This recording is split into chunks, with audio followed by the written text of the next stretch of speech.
Good afternoon from the valley of Jezreel, from the Armageddon Valley. I'm here next to a farm owned by one of the locals here that graciously allowed me to use his ground for this event. I had my son taking horseback lessons not far from here, and I knew I'm never going to make it back on time to my house, not to mention that the house is full of kids and noise, and I thought it'll be nice to show you this beautiful backdrop behind. So again, shalom and welcome everyone. This is Amir Tsarfati, and again, I'm so excited. We just had the most awesome 7-8 days with 50 young adults from 6 different continents, from 15 different countries. The Lord showed up in a mighty way, and I'm telling you guys, if you want God to touch the heart of your young adult in your house, if you have someone who attends college, university, this is the right place. This is the land of God, where there's people of God, where there's the Word of God, and God is just showing up in a remarkable way here. It's amazing to leave them, 50 of them, and to see that they're praying for one another. They are singing and praising God in ways that, you know, it's hard to see young adults nowadays in the world doing that. The Lord touched their hearts in such an amazing way, and also the Lord spoke to me throughout this tour that, behold, Israel is to invest way more in the young adults around the world. We believe in reaching the 4 corners of this world with the gospel of Jesus and with the understanding of the events here in Israel. And I'm telling you, we're planning next year 2 buses, and the year after 5 buses. And I'm going to put a lot of effort in expanding the young adults branch of this ministry. And if you're a parent and you're concerned about what college is doing to your child, there is nothing better than sending him or sending her over here to a good concentrated dose of Bible and current events to send them back home on fire. So I'm telling you, stay in touch with us. This is going to be great.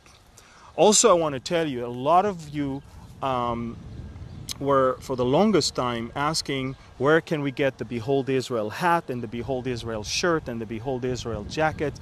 Behold Israel is a non-profit organization. We do not have stores, and we do not sell things apart from resources such as teaching material. However, we managed to convince the supplier that gives us, or the one we buy from, to open a web page where you guys can actually buy the Behold Israel logo products, the merchandise. And he actually was very excited about it. He said, guys, I'm going to sell it, and I will donate to the ministry a certain percentage. So, you know, we're not going to sell you anything. There is going to be an online store. It's beholdisraelstore.com, and you can buy that over there. They are shipping it to all over the world. What they do, they accumulate within 2 weeks the orders, then they close the store temporarily so they can fulfill those shipments, and they open it again. So if you're interested, that's a good way, A, to get those products, B, to support the ministry. We are not those who sell things, nor do we operate this website. We're just happy that we could finally find a solution for this. And since you asked, we found it. We have a lot to talk about today. It started with this morning, a few hours ago. The Israeli military started a surprise military drill in northern Israel, assimilating a war in northern Israel, not far away from here. We're talking about a drill that is following the Air Force drill that took place a couple days ago. Israel is dwelling in safety and peace, but Israel is preparing for a war. We've been talking about it for the longest time. This is the calm before the storm, but we can see the storm approaching. We can see those dark clouds coming. They're not here yet.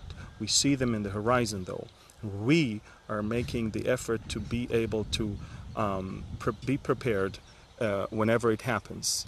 We also hear of the latest development of an Israeli missile that is capable of reaching precisely the target from about 100 miles away.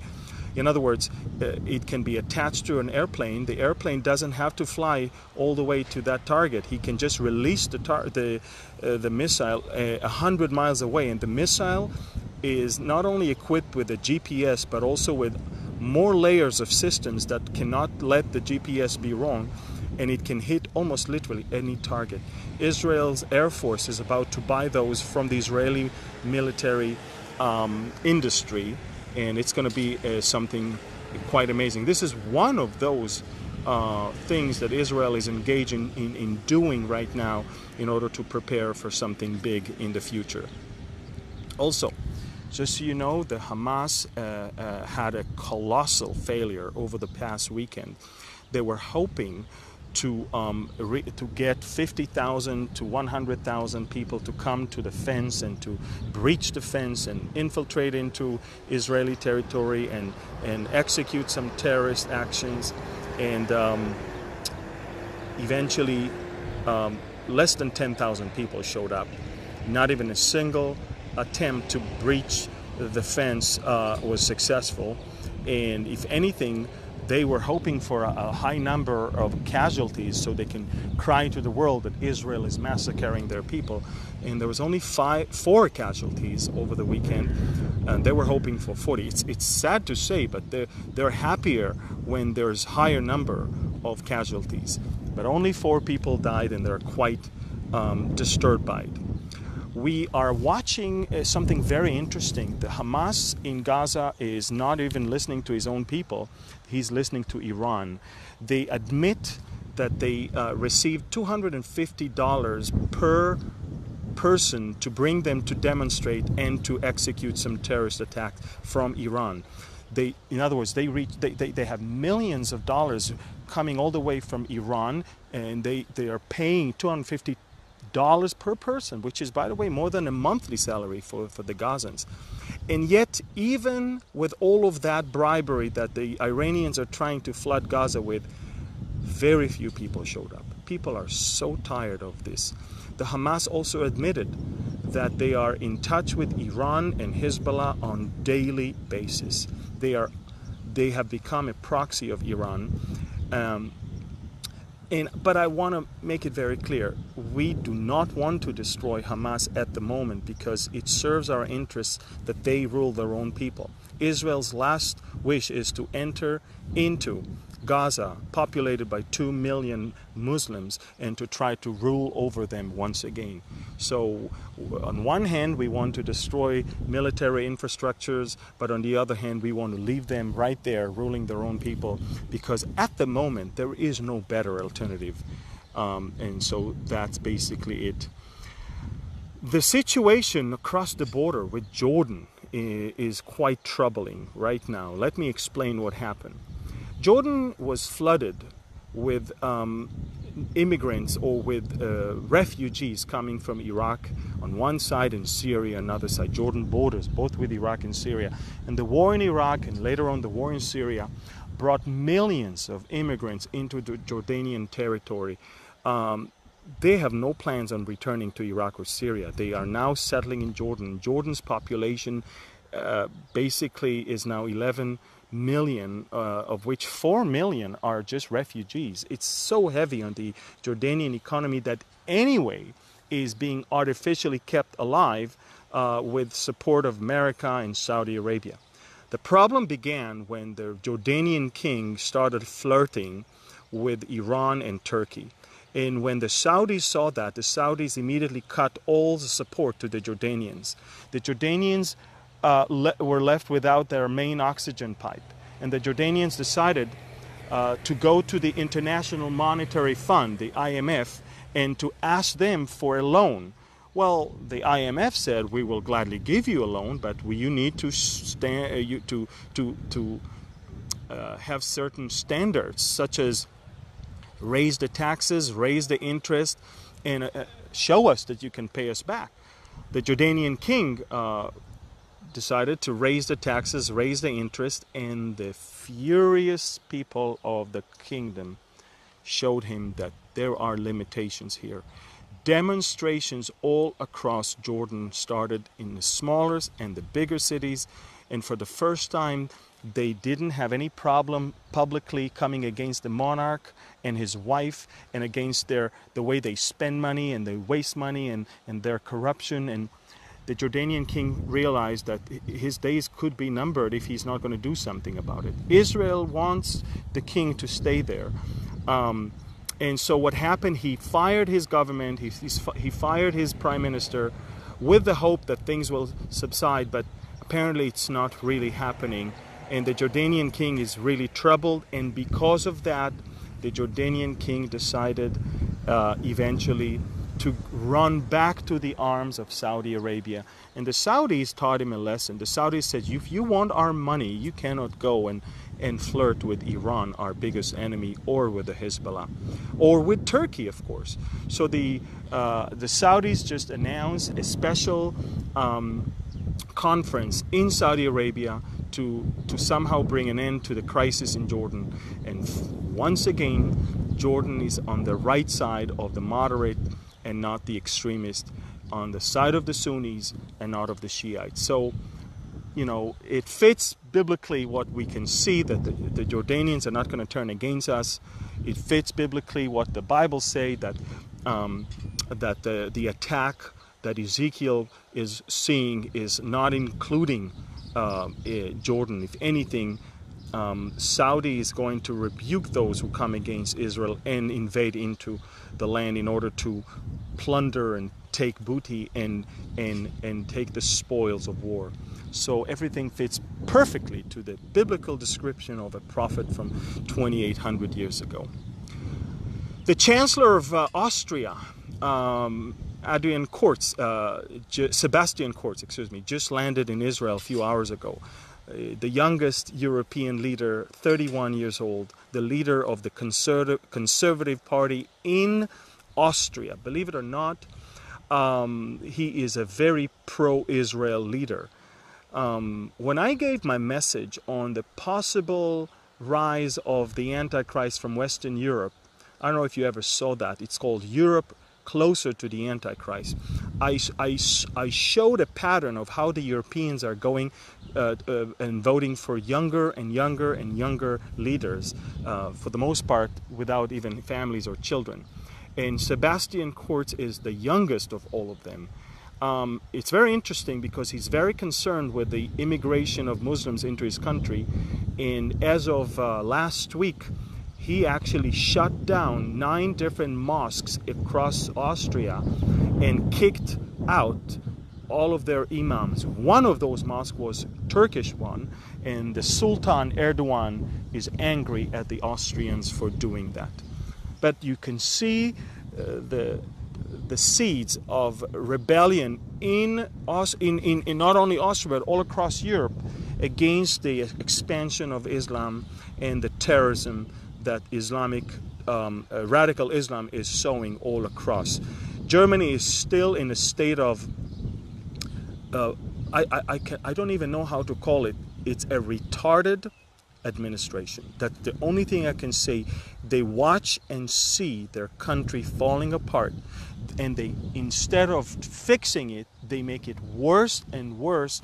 And this is exactly why President Trump, who just left the G7 and landed a couple hours ago in Singapore, he definitely showed the Germans who the boss is. Angela Merkel published a picture in which she's standing and angry at President Trump, and he's sitting with his arms locked like that. And Angela Merkel thought that this picture will be a picture that will show the Germans how much she stands on the truth, and this guy is just a stubborn guy. Without knowing, it actually proved the opposite. It proved how blind she is and how determined President Trump is not to allow the German expansion all across Europe and domination in the EU to dictate his moves. Germany literally is the landlord of the EU, and then comes France, and it's interesting how Macron and Angela Merkel both right now agree on creating a 10 European nations alliance that will create a joint European defense force. That's something that should cause every Christian to think what's going on here, because the prophet Daniel spoke of the Antichrist rising, and he described that beast that has 10 horns, and out of which one, who is the Antichrist, is going to come out. So the crumbling and falling and completely divided European Union is going to produce something different, is going to produce something more militant and in counterbalance to the American policy right now. Erdogan has never been in a greater trouble than he is right now. He actually called for early elections thinking that it serves his interest. Little did he know that the Turkish lira is going to drop to almost half of its value, great depression, economic depression in the country, and the latest poll shows that he may not even pass the first round of elections. He doesn't even have 50% to move to the second round. And if the opposition is going to pull together all its forces, they might even beat him. I don't think it's going to happen. I think that he's, with his back to the wall, is going to pull some sort of a trick. But I do know one thing. I know that you see that the man is determined more than ever before to do something desperate in order to bring himself to be more relevant. And I know that, as always, Jerusalem and Israel are the easiest way to unite the Muslims and to show that you are a good, devout one, that you can rule everything. The Russians are in a growing tension with the Iranians and the Hezbollah. The Russians just told the Iranians and the Hezbollah, you must clear southern Syria. You must clear the area of the Syrian Golan Heights. And it's interesting because the Iranians, what they do, as they always do, they deceive the Russians. And how do they do that? They take away their soldiers, then they put on them the uniform of a Syrian army, and then they send them back as if they are Syrian military. The Hezbollah is doing the same thing in their area. And Hassan Nasrallah, the leader of the Hezbollah, said, we will only leave Syria if the Syrian president will ask us to do so. So we can see that a lot is going on in Syria right now, and seeing and watching this tension may be the reason why Israel is not operating at the moment, because at the moment, instead of the Iranians entrenching themselves in Syria, they are in the process of packing and leaving parts of Syria, as they should. Netanyahu kept saying in his latest visit to Europe, and he actually got probably for the first time, some support for something that he says.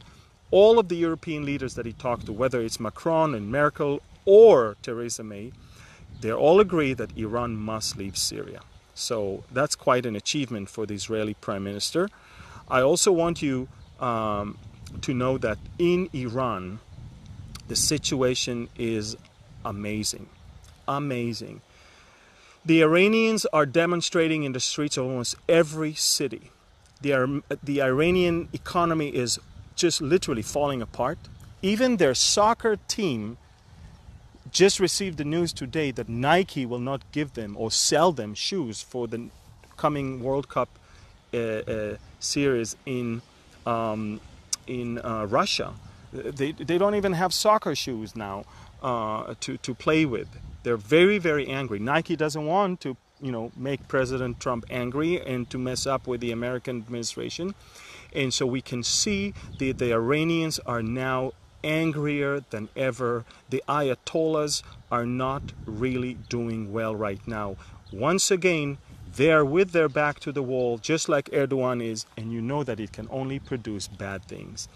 I can also tell you that I just saw a video of how they made, they always want their children and their youth to hate Israel and America. So what they did, they painted the Israeli and the American flags on the floor of the courtyard of the school. So when the kids come out of school, they are supposed to step on the Israeli and the American flags. We are getting videos of children that are leaving school and they bypass those flags. They are not buying this whole propaganda. They don't want to step on America, on Israel's flags. They understand this is not for them. It's very interesting to see how the Iranians are just tired of their own regime. The Prime Minister of Israel today released on his Twitter account a short video in which he said, we understand there's a growing drought in Iran, and in the next few years 50 million Iranians will have to just move and leave somewhere else because of the complete dry area they're in. And so Netanyahu said, guys, we're going to help you. We don't hate the Iranians. We will help you to learn how to recycle wastewater. Israel recycled 90% of its wastewater, and we can help you. The Israeli Ministry of Foreign Affairs posted and created a whole webpage in Farsi where we give the Iranian people instructions of how they can actually purify their own water. And Netanyahu said something very interesting. He said, the Iranian regime is shouting death to Israel. Israel is shouting life to the Iranian people. We may have problems with the Iranian regime, but we love the Iranian people. We want them to live. We want them to succeed. We believe that they were taken hostage by their own regime, and we have nothing against the Iranian people themselves. We have everything against their terrible regime. The immigration into Europe is now starting all over again. This is the season. Summer had begun. Thousands of immigrants are now flocking into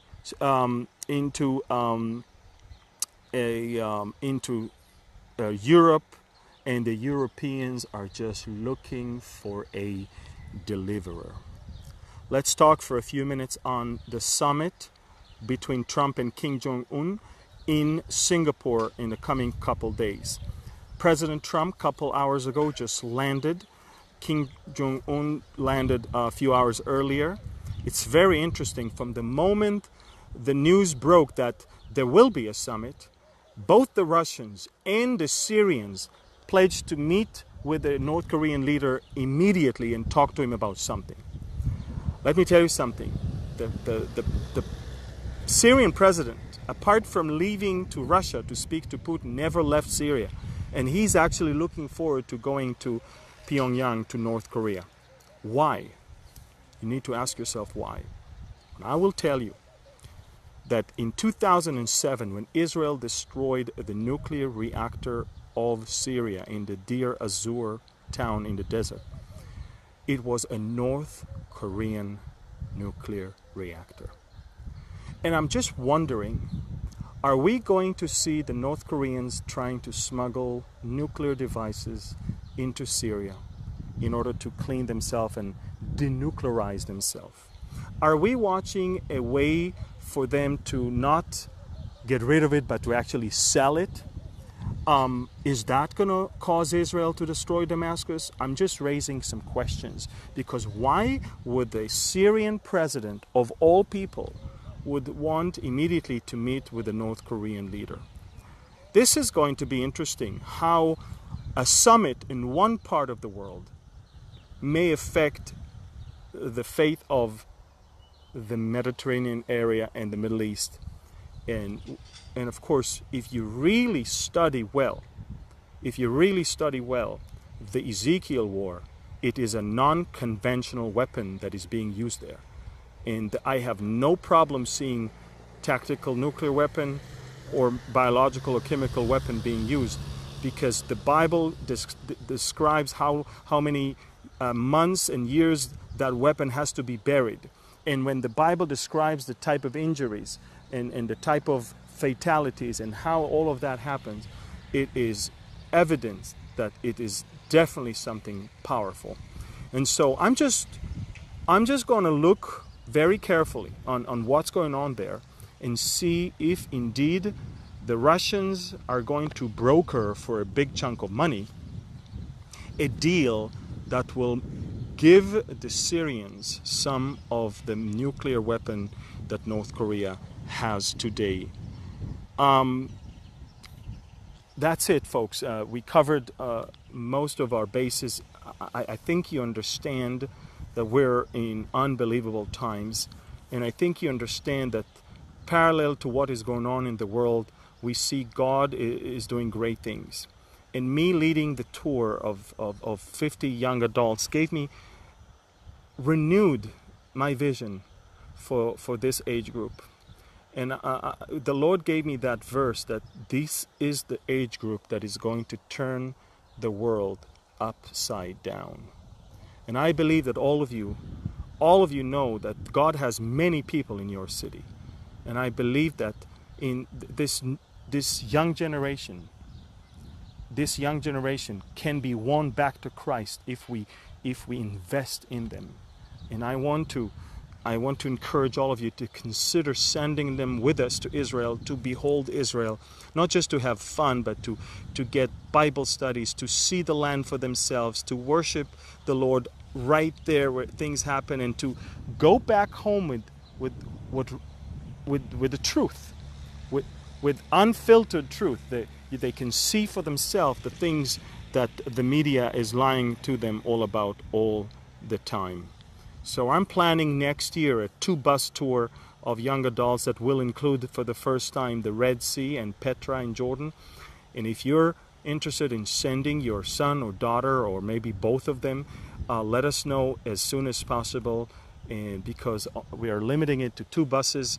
I'm planning for the year after 5 buses, and I'm planning for the year after that, if we're still here, twice a year, 5 buses. I am going to put a lot of effort and a lot of time invested in that age group.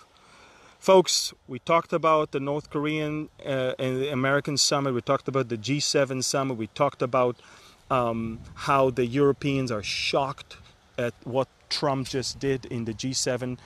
I mean, he literally came, he showed up, and he said, stop the hypocrisy. The tariffs that you guys put on American products are not going to be a one-sided. If you guys want fair economy and fair trade, either you drop everything or we raise ours, but we are no longer going to finance your stupidity. They're shocked. Trudeau is shocked, Merkel is shocked, Macron is shocked, and because they know they really need the American economy. They know that nothing's going to work without it, and they understand that 8 years of romance they had with the previous president came to an end. A new sheriff is in town, and he's not buying their shenanigans. He is not letting them abuse and use the American people. And having said all of that, I want to remind you that the President Trump's slogan as he ran for president is "Make America Great Again," not "Make the whole world great again." He's literally investing his effort in recovering the American economy, which is in a great shape right now, recovering the American administration and military and all of that. But remember, and I'm not saying that against anyone. I'm just saying Israel understand that this type of policy is basically leaving us to take care of ourselves. We will for sure be supported by America if we will have to do something, but if we will have to do something, we will have to do it all by ourselves. We understand that. All we need is that no one in the White House is going to stop us from having to do what we need to do. And for 8 years, we've been trying to put an end to the Iranian nuclear program. We had enough plans to do something there, and President Obama did not allow us to do anything. Maybe it's too late to attack Iran in Iran, but it's not too late to make sure that they're not going to make it in Syria, and that is exactly what we're doing right now. So Keep in touch with us. We're watching unbelievable things happening, and keep praying, folks. Keep praying, because we are definitely experiencing the calm, but we can see the storm. Definitely can see the storm. So again, once again, for those of you who didn't watch the beginning, I just wanted to know that many of you have been asking about our merchandise, our hats and t-shirts and jackets. We're a non-profit organization. We do not sell stuff, but we convince our supplier to open a website for our followers so that he can sell them and operate that website himself. And in return, he also pledged to give the ministry a certain percentage as a donation. So it's beholdisraelstore.com where you can get those things. They're collecting all the orders for 2 weeks, and then they stop taking orders for 2 weeks in order to fulfill and ship all of them to all over the world. You can just order it from anywhere around the world, but they're not having a big stock there. They will have to take the orders, stop, send them off, and then take orders once again. Thank you again, guys, for listening to this short update. I'm very excited about what's going on here. I'm taking off to Europe the day after tomorrow. I'm going to be in Austria, and I'm going to be in Romania. First time, both places, to preach and to teach in large churches, and I would appreciate your prayers while I'm there. This summer, in the coming month and a half, I'm going to be, or in the coming 2.5 months, I'm going to be in 10 different countries. We're done with the tour season until October, and I'll be busy traveling around the world and teaching people in 10 different countries over the past 2.5 months. So I would appreciate your prayers. So let's finish up with the Aaronic blessing, and then we can wrap it up. Yevarechecha Adonai v'yishmerecha, Ya'er Adonai panav elecha v'yichuneka, Yisa Adonai panav elecha v'yasem lecha shalom. May the Lord bless you and keep you. May the Lord shine his face toward you and be gracious to you. May the Lord lift up his countenance towards you and give you peace. Shalom. That peace that surpasses all understanding. The peace that only the Lord of peace and the Prince of peace can give. And that's the peace that he can give now and forever and everywhere. And I pray that in the midst of all that is going on, you will find your peace in him, because he is our peace. Thank you, and God bless you from the valley of Armageddon, from the Jezreel Valley, right here, back to you. Thank you, and God bless, and shalom. Bye-bye.